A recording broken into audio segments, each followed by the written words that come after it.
شنو وقع عاوتاني في المنصه ديال الدعم الاجتماعي المباشر؟ بزاف ديال الناس كيبغيو يدخلوا المنصه ديال الدعم، ولكن مع الاسف الشديد كيعطيهم ديك المشكله ديال الخطا.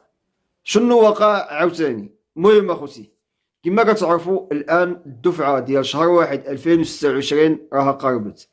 الان كاين ضغط كبير على المنصه ديال الدعم. بزاف ديال الناس كيبغيو يدخلوا المنصه ديال الدعم، كيعملوا محاوله ولكن كيعطيهم ديك المشكل ديال الخطا.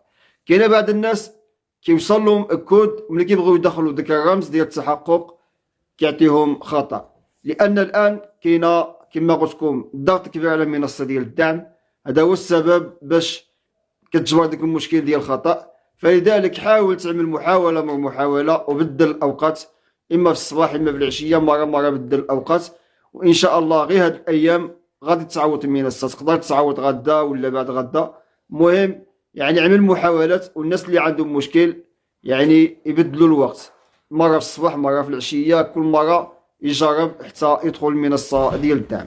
المهم اخوتي، في النهايه ديال الفيديو كنتمنى الفيديو هذا يتبارطاجا باش تعم الفائده، والدل على الخير كفاعله، كما قال عليه افضل الصلاه والسلام. السلام عليكم.